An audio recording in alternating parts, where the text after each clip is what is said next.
I want you guys to see something. Do you see that? I'm currently up at 5:16 in the morning. And you know what's even crazier? I am not tired one bit. I have been up all night. I'm not even joking. I've been watching Charmix, and Dwayne Jazz videos this whole time. Literally not kidding. Whatsoever. Also played a little bit of Bendy and the Nightmare one. But yeah. The weird thing I found of playing it is like, farming bacon soup and whatnot. The weird thing is, for some reason, it's a lot more laggier when I was actually recording than actually playing it on my own spare time. It's like, if you go back and watch that video, my first, on Mindy and Nightmare one, don't worry, I will be returning to it. Like, if you go back to my first gameplay video, you can clearly see that it was laggy as all hell. But like when I play it on my own time, it's really, really, really smooth. Like there are a few like lags a bit here and there, but but still wasn't as smooth as any other game. It's kind of like Sonic Forces, because sometimes in Sonic Forces, you get a little bit of a lag spike, but it's only like very brief. But yeah, anyway, there was this one theory that I had remembered that I had not reacted to, which is the Lady Player One's true threat, the spoiler-free theory for Lady Player One, a movie that I really want to see. I can't remember if it's out or not. I'm pretty sure it is out. So I mean, this was made a while ago. So I'm pretty sure it's out. But I still haven't watched it. There's a lot of movies I want to watch but still haven't watched. Like, as I've mentioned many times, The Incredibles 2. Movies, yeah. I have forgot about this theory, and I want to return and finally react to it. I have not seen anything of this theory whatsoever, so this is full, genuine reaction. I haven't even seen any of the intro. Anyways, let's jump into this. Fun fact, did you know that I started on YouTube in 2011, the same year that Ernest Cline wrote Ready Player One? And look at both of us now. We both have published books. Nope, sorry, I guess that's just him. But we both have millions of dollars in licensing and residuals. No, again, I guess that's definitely him and not me. But, hey, we both have a blockbuster movie hitting theaters. Nope. No time soon. That's, again, just Ernest Cline. Well, shoot, what have I been doing with all my time? Screw you, Ernest! No one likes an overachiever. Wow. Passive aggressive.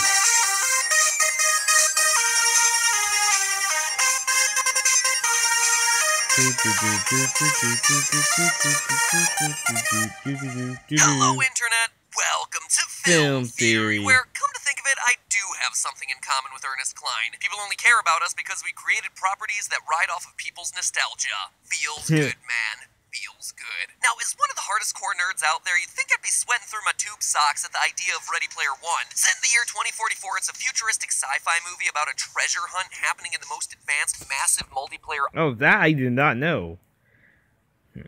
About, like, do not worry. I have actually seen the trailer, but I didn't know like that sort of stuff. Like the year was, and that it was based on like a Easter egg hunt. I mean, a treasure hunt. Online Sort of gaming thing. history called Oasis, or ontologically anthropocentric sensory Okay, immersive knew that. simulation. It's got the good guy, Wade, fighting against the evil corporation to find the ultimate video game Easter egg that promises to give the player a massive fortune and control over the entire game. The premise is truly Wow. impressive, but there are a few bones I gotta pick with this thing. You see, in the movie, the Hey, reason why most Sans. of the people spend all their Virus. time in the Oasis is that most of the population lives in IRL poverty, including our hero Wade. And hey, I'm all about the underdog coming out of nothing and fighting the power. Wait, that's the. It was like all those. I'm guessing our homes stacked over each other. That reminds me. That reminds me of the like trailer for a Dying Light 2, which I cannot wait for. I actually watched Aben Ryan's full playthrough on it, all of his videos on the main story, and the following DLC, and that game is amazing. So I am so glad to have fallen in love with the game just in time for Dying Light 2. Man, that's gonna be good. That bees, the story of every good YouTuber that I know. But the world of Ready Player One gets so ridiculous sometimes that if you actually look at it using real sci instead of just sci-fi, our buddy Wade literally wouldn't survive the opening credits. And no, I'm not talking about some super advanced technology where someone's getting zapped with fiber optic cables or getting their memory wiped by their own haptic suit. Let's face it, by 2044 technology will be so advanced that there's really no way to predict the state of video games or personal technology. I can only sit here and salivate thinking at how great things will be and start worshipping my Google overlords now. No, I'm talking way more basic than that. The biggest threat in this movie isn't technology or evil corporations or even really bad eye strain. It is the engineering of everyone's home. That's right, ladies and gentlemen. In an episode that I've dedicated to a movie about super futuristic video games, I am focused on the civil engineering. Isn't that why you all come here in the first place? Suck on that, Ernest Cline. You may have millions of people around the world excited about your nostalgia trip of a movie. I'm getting millions of people excited about basic architecture. Boom! Who's the truly successful one now? Oh, and fair warning, after this episode, you'll probably never want to visit the Empire State Building ever again. In Ready Player One, Wade lives in the stacks, monstrous scrap piles of low-income housing that are basically like upright piles of single-wide trailer homes. Now, according to the book, they can be up to 20 levels high. What? As tall as the smallest skyscrapers. And in the movie, we can see the basic structure of these things. Wow. Single trailers stuck all over the place on what the book describes as modular scaffolds, made so they can just keep stacking these things as high as they need to go, which is code for,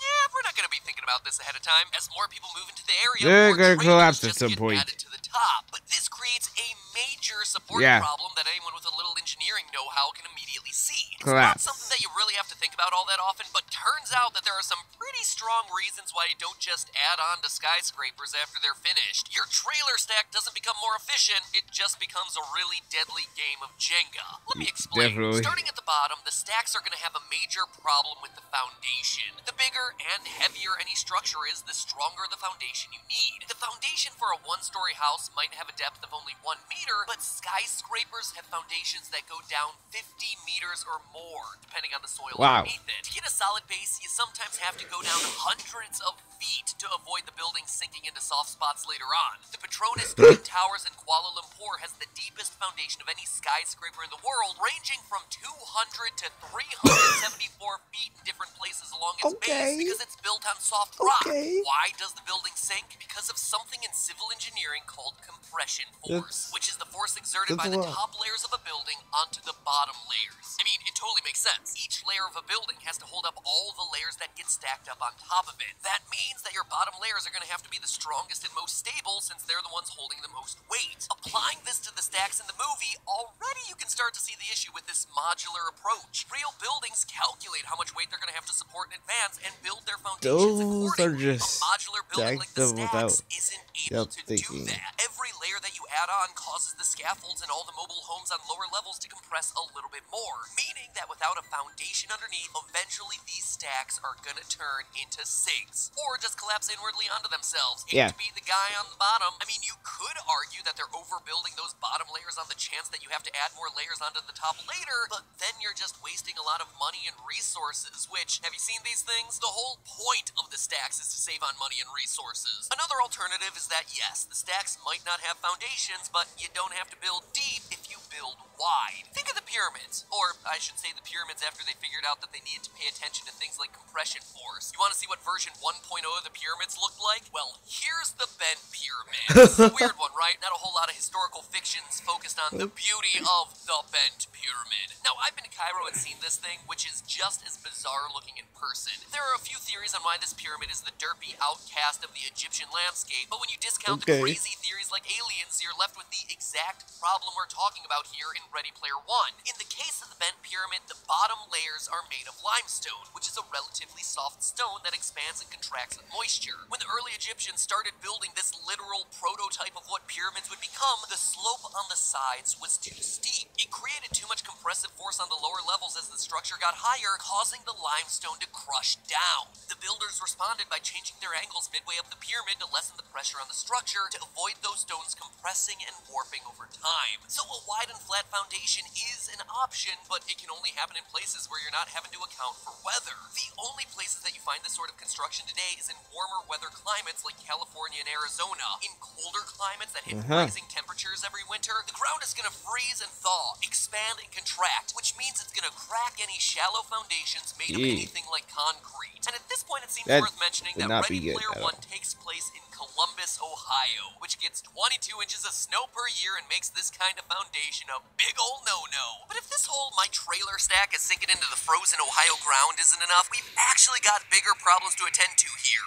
The wind. In addition to the vertical force of gravity, skyscrapers also have to deal with the I wish I was good at editing, so I could put what a little clip that I want to put in. Maybe I'll put it in at the end of the video. Horizontal force of so wind, just and keep so the whole the wind dampening thing in systems mind. are actually incredibly high tech these days. It's not inexpensive engineering either if you're looking to pay for your stacks with well, fewer stacks. For example, the Citicorp Center in New York City uses what's called a tuned mass damper to counteract the force of wind on the skyscraper. These types of systems electronically sense shifting pressure in the building due to wind. The damper then uses hydraulics to quickly push a 400-ton concrete slab weight back and forth across the top of the building to shift the building's center of gravity from side to side, thus counteracting the force of the wind. So yeah, if you've ever visited one of those world's tallest buildings, just know that there's probably a sliding slab of concrete floating above your head the size of a meteor. No pressure or anything, but sometimes even those sorts of high-tech systems aren't enough, especially when you're dealing with the same issues that Ready Player One is dealing with, namely cost. Let's look again at the Citicorp Center in New York. I picked this one on purpose because when it was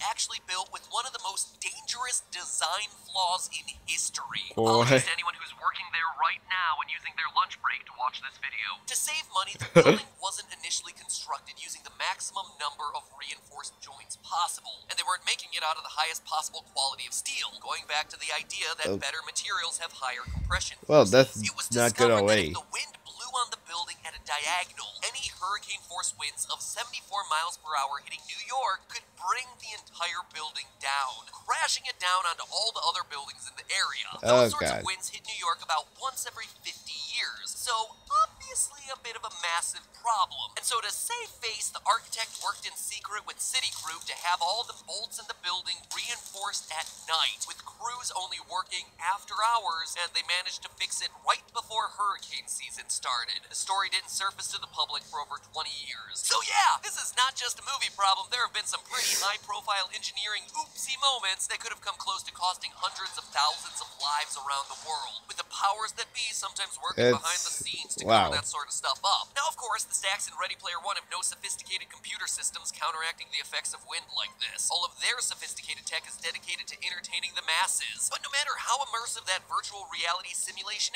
is, it's gonna be pretty hard to ignore the fact that your stack comes crashing down with the first lake effect snowstorm of the year. And trust me, Ohio gets plenty of lake effect snowstorms. There's a reason I live in California now. It is cold in them there cornfields. But on top of the lack of foundation and them just not being reinforced in the slightest, the stacks are actually facing yet another blow when it comes to wind problems because of how narrow they are. Comparing them to a normal apartment building, the skinniest apartment building in New York City has an area of 3,300 square feet, which is more than 5 times the area of a 600 square foot trailer home. Now, at 22 levels high, Wade's home is taller than some skyscrapers, yet it's far thinner than even the thinnest high-rises. What does that mean? Well, have you ever tried to stack a single column of Legos up on their own? You notice anything when you did? Yep. Maybe that they fall over really darn easily. When trying to figure out whether something is easy to tip over, spoiler alert, the stacks are super easy to tip over. All you need to do is find their center of gravity. Looking just at Wade's stack, which is 22 trailer homes high, if we assume a best-case scenario with uniform construction, that would put the center of gravity between the 11th and 12th levels. Running the numbers, if this stack tilts just 4.7 degrees, its center of gravity will no longer be located over its base, leading the entire thing to tumble over. A sway of 4.7 degrees could happen with gusts of wind at about 40 miles per hour.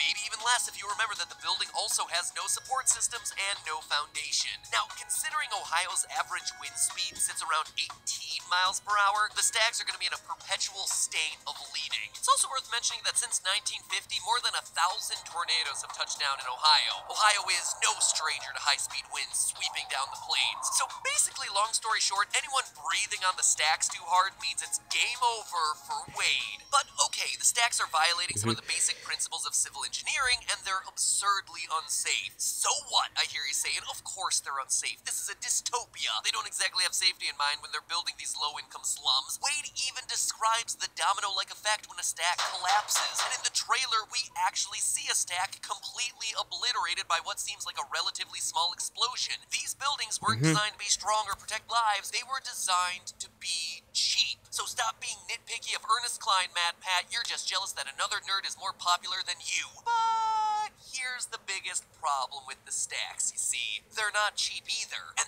this is where we encounter the single biggest problem with the stacks. They're designed, for one thing, to cut costs on dense urban housing, and they even suck at that. In fact, they're way more expensive to produce than good old-fashioned concrete slumlord housing. Concrete is seriously cheap. It is literally made out of sand, something that it's safe to say that we won't be running out of in the next 25 years. Concrete housing is currently the primary component in urban construction where there's a massive need for more urban homes. The national average cost of building an apartment building in the U.S. is currently around $75 per square foot, or about $45,000 for 600 square feet, the same size as Wade's single-wide trailer. But that's using mid to even high-quality materials. What we're looking for in a Ready Player One scenario are known as Class 6 building materials in the U.S., which consist of reinforced concrete and wood framing, but still has all the major appliances and safety features that you need. These buildings are as low as $57.39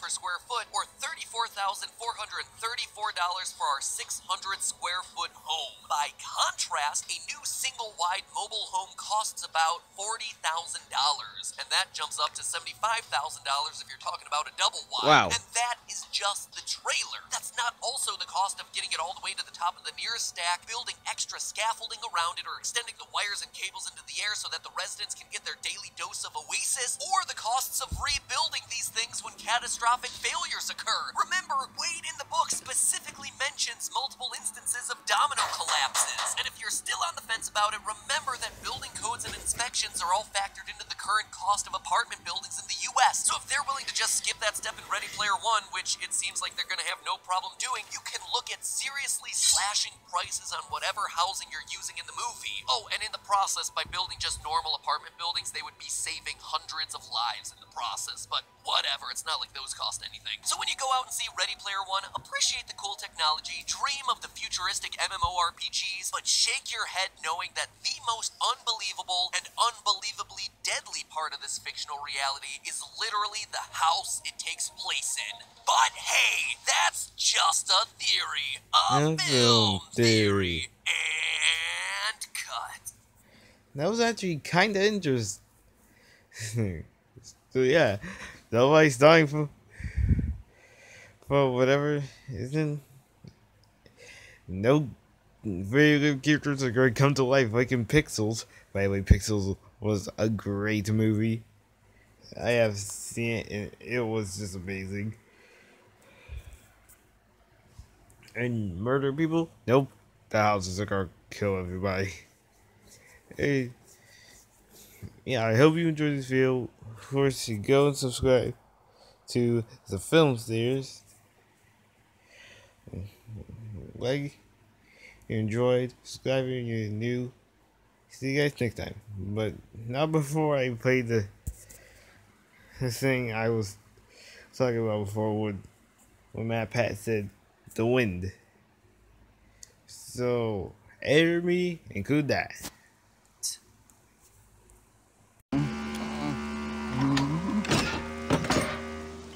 Oh.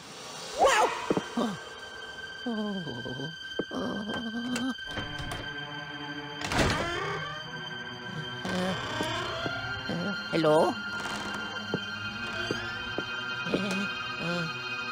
The wind! Ow! Oh. Weather just loves trolling us tonight.